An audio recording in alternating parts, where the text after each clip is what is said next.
Hi കൂട്ടുകാരെ, എല്ലാവരും സുഖമായിട്ടിരിക്കുന്നോ? ഇന്ന് പണി കഴിഞ്ഞിട്ടില്ല.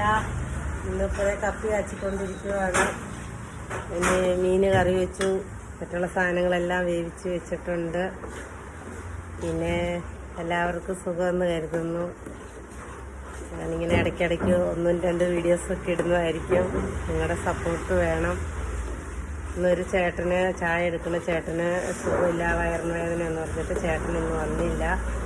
അപ്പം അത് കാരണം കൊണ്ട് ഇന്നിപ്പോൾ നമുക്ക് കാര്യം എങ്ങനെ വലിയ തിരക്കില്ലെങ്കിലും നമുക്ക് ആളില്ലാതെ ചായക്കടയ്ക്ക് പറ്റില്ല. ചായക്കടയിലെ ജോലി എന്ന് പറഞ്ഞു കഴിഞ്ഞാൽ എന്തോരം ജോലി ചെയ്താലും അത് നമുക്ക് തീരില്ല. അപ്പോൾ എന്താ പറയുന്നത്, നമ്മളെ കഷ്ടപ്പെട്ടാലാണ് നമുക്ക് മുന്നോട്ട് ജീവിതമുള്ളൂ. മാക്സിമം നമ്മൾ ചെറുപ്പത്തെ കഷ്ടപ്പെടുമായിരുന്നു. അപ്പോൾ ഇനിയും കുറച്ച് നാളും കൂടെ കഷ്ടപ്പെടണം. പണിയെടുക്കാൻ പറ്റുന്ന നാൾ വരെ കഷ്ടപ്പെടണം. ദൈവം അതിൻ്റെ അനുഗ്രഹം ഇന്നല്ലെങ്കിൽ എന്തെങ്കിലും തരുമെന്ന് വിശ്വസിക്കുന്നതാണ്. കഷ്ടപ്പെട്ടാണ് ദൈവം ഇവിടം വരെ നമ്മളെ എത്തിച്ചത്. ഇനിയുള്ളതും ദൈവം അങ്ങനെ ആക്കുമെന്ന് വിശ്വസിക്കുന്നു. ഇനി നാളെ വേറൊരു വീഡിയോ ആയിട്ട് വരുന്നതായിരിക്കും. ഞാൻ ഇത്രയും നേരത്തെയൊക്കെ വീഡിയോ എടുത്തിടുന്നത് നേരത്തെ ഇത് ആയി വരാനാണ്. പിന്നെ നമ്മുടെ മനസ്സ് നല്ലതാണെങ്കിൽ നമുക്കെല്ലാം ദൈവം നല്ലത് തന്നെ വരും. നമ്മൾ ചെയ്യുന്ന ജോലി എന്താണോ നമ്മളത് സ്നേഹിച്ച് ചെയ്യണം. അപ്പോൾ എല്ലാം ഭംഗിയാവും.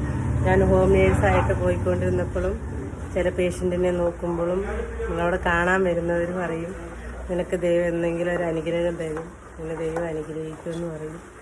അങ്ങനെ തന്നൊരു അനുഗ്രഹമാണ് എൻ്റെ സ്വന്തമായിട്ട് ഈ കട.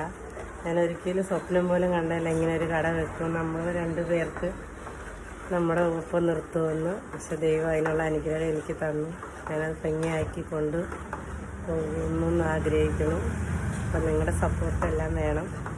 ഇനിയിപ്പോൾ കപ്പി കാച്ചി, ഇനി അപ്പത്തിന് അരച്ചു, ഇനി ഇഡ്ഡലിക്കും കൂടെ അരച്ച് കലക്കി വെച്ചിട്ട് നമ്മൾ കടയൊന്നും കൂടെ ഒന്ന് ജസ്റ്റ് നടിച്ച് കയറിയിട്ടിട്ട് പോകുന്നതായിരിക്കും. പോയിട്ട് രാവിലെ 4 മണിക്ക് കട തുറക്കണം. ഇനി വീട്ടിൽ ചെന്ന് കുളിച്ച് കിടക്കുമ്പോഴത്തേക്കും